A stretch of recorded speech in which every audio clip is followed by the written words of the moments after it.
My experience with Dead Cells so far. Shit. Shit! Oh,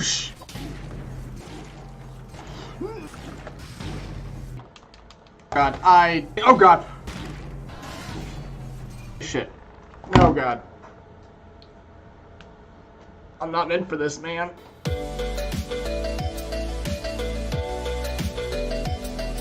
Dead Cells was released on Steam on August 6, 2018 for about $25 here in the US.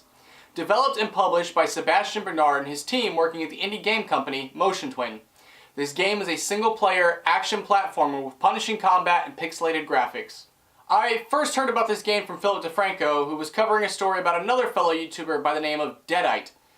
Deadite has a channel that goes by BoomStickGaming, and he originally did a video on Dead Cells back on July 24th. IGN also did a video on the game, but it wasn't released until August 6th, and was eerily similar to Deadite's original video in both phrasing and timing. Honestly, it's almost second by second identical to Boomstick's original video.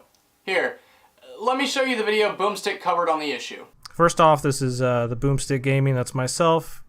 Let's go ahead and start. Dead Cells takes the progression of a Metroidvania and integrates it into this procedurally generated action roguelite that has you slowly chipping away at its steep difficulty.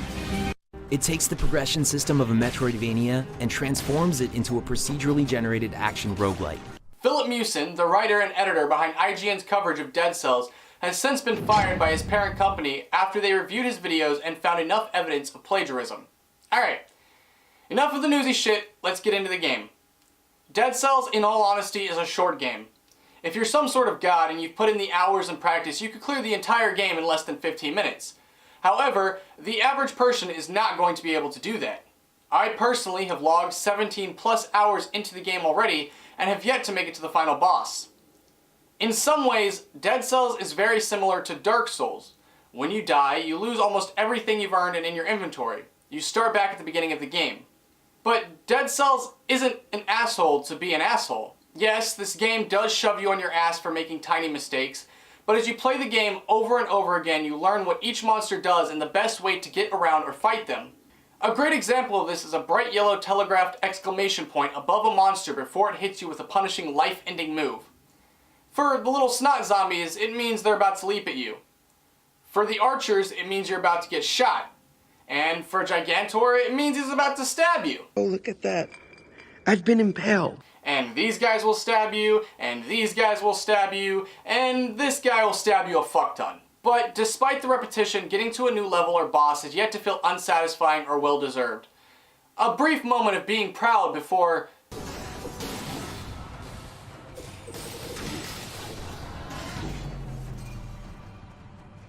Yeah, that's more like it. Instead of having you save up large amounts of currency and stockpiling amazing weapons, Dead Cells does something pretty unique.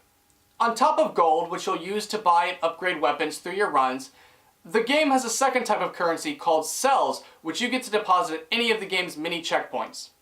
This currency is used to buy new weapons and power-ups that you'll be able to find in future runs of the game. You see, instead of preparing you for one long run, Dead Cells aims to make you smarter, faster, and more equipped to make short sprints to beat the game. Now, before we wrap this video up, let me boil down the pros and cons of the game. The pros. Dark Cells is a game with quick, punishing yet rewarding gameplay, easy to learn controls with a high skill ceiling, attractive art reminiscent of the 8-bit era, and a unique way of telling its story. On the downside though, the game does have some cons. Dark Cells is a repetitive game that will have you grinding the first few levels and monsters until you're absolutely sick to your stomach. An hour's worth of gameplay can be taken from you in a matter of seconds. Though the RNG is a great addition to what the game is, it makes playthroughs sometimes more of a drag than you like for them to be, and there's nothing you can do to change it. Overall, I'm going to give Dead Cells an 8 out of 10. It's enjoyable and rewarding despite its difficulty. However, due to the RNG and challenge, the game is more repetitive than I would like it to be. I think it would be cool if the creators maybe added more levels or monsters in future updates, or perhaps a casual mode where you don't lose all your shit. If there's another game you'd like me to try or something that I said that you disagree with, let me know in the comments down below and we can talk about it. My name is Soul, this has been fun, and I really hope to see you guys in future videos.